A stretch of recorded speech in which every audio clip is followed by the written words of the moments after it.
tere tulemast Musta kassi taro lugemisse kaalud. Siit tuleb lugemine teile nädalaks 9–15. märts.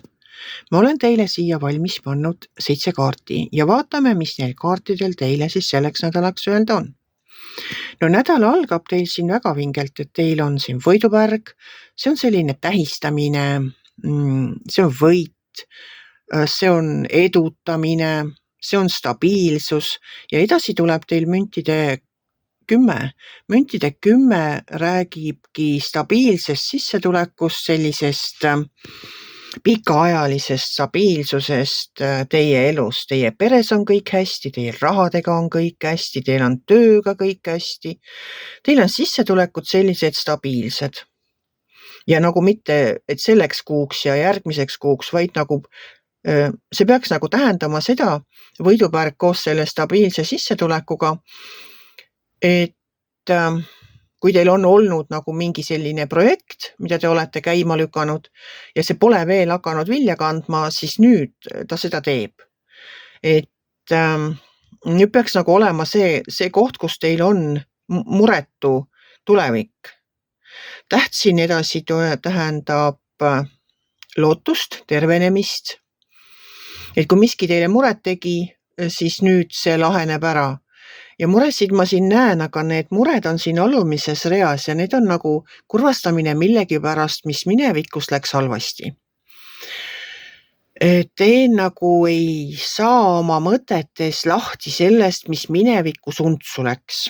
Et te väsitate ennast ära selle minevikus kaevamisega ja selle mõtlemisega, et mida te küll valesti tegite ja miks see kõik niimoodi läks. Teil on siin karikad 5 tükki ja teil on 3 neist ümber läinud, et 3 karikat te nutate taga ega mõista, ei suuda endale andeks anda. Aga te jätate tähelepanu pööramata neile 2 karikale, kes teie tähelepanu tegelikult vajavad. Ja keskenduge siis parem neile, keskenduge sellele, mida te saate veel muuta. Õppige oma minevikus tehtud vigadest ja ärge tassige seda minevikku endaga kaasas. Sellepärast, et kui te kogu aeg seda minevikku nagu kivi endal niimoodi seljas kannate või koormat, siis see väsitab teid ära. Ja mõõkade 4 siin viimase kaardina räägib sellest, et te peaksite puhkama. Et puhake oma pead, puhake ja ärge vedage seda minevikku, proovige see kuidagi maha panna. See minevikus tehtud vigade, te ei saa midagi niikuinii enam muuta. Et kõik, mis on jäänud minevikku, see on jäänud minevikku, et meie peaksime elama selles hetkes, kus me oleme. Aga mul on teile üks hea uudis veel, et teil on välja tulnud ka maagikaart seal ülemises reas, ma jätsin ta kohe meelega viimaseks, sest ma tahan temast natuke pikemalt rääkida. Olenemata minevikus tehtud vigadest. Olete te tublilt teinud tööd, te olete võidupärja ära teeninud, te olete, kui täht teil räägib lootusest ja tervenemisest, siis võtke seda niimoodi, et kõik see paha, mis minevikus oli, on jäänud sinna minevikku ja teil on ees ootamas helge tulevik ja maagikaart räägib seda, et teie saate enda tulevikku ise kujundada. Kui maagikaart tuleb lugemises välja, siis see on suurepärane. See on nagu väga fantastiline, sest see on kõige võimsam kaart, mis sellest tarakaardipakis üldse välja võib tulla. Kõike muud head kaarte on siin, kõiki muid häid kaarte on selles pakis, aga maagikaart on ainulaadne, sest maagikaart annab teile võimaluse oma tulevik ise planeerida. Annab manifesteerimise võimaluse absoluutselt kõigeks. Kui teil on näiteks võetud laenud, siis maagikaardiga te saate oma laenud kerge vaevaga tagasi maksta. Maagikaardiga te võite endale saada unistuste kodu, unistuste töökoha. No absoluutselt kõik seda, millest te olete unistanud, aga selleks, et seda kõike saada, tuleks teil see kirja panna. Tuleks kirja panna üksikasjaliselt, nagu täiesti punkt punktilt.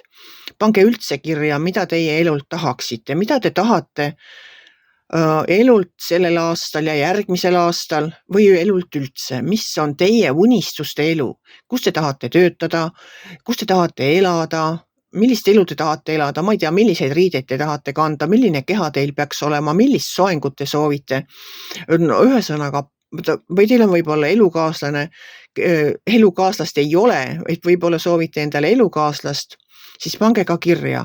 Et võtame selle elukaaslase näite, oletame, et te olete naine ja teie olete juba olnud siin mõnda aega üksinda ja tahaksite leida endale elukaaslast.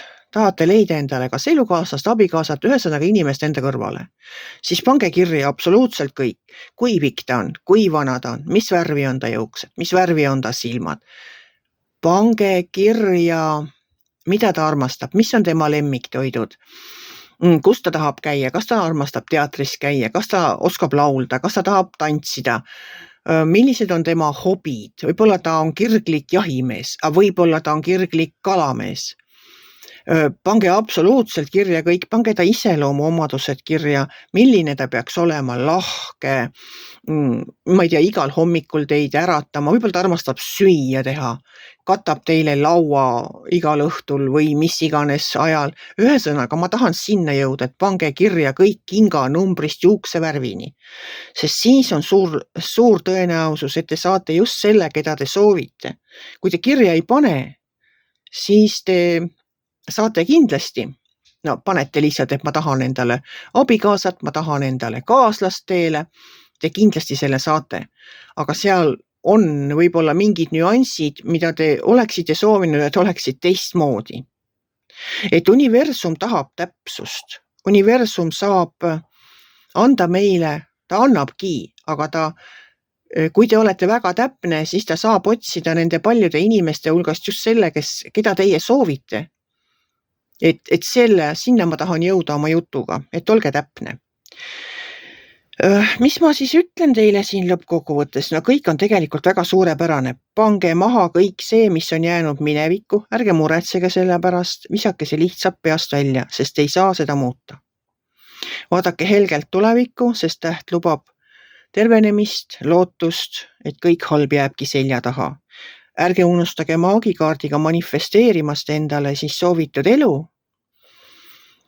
ja võtke vastu see võidupärg ja see stabiilsus kõiges selles, mis teie ellu kuulub ja mis sinna veel on tulemas. Et tulgu teil üks tore nädal, suurepärane nädal. Kui teile minu lugemine meeldis, ärge olge kitsi. Pange ikka like pöial üles, võite ka kommenteerida ja kohtume järgmisel nädalal.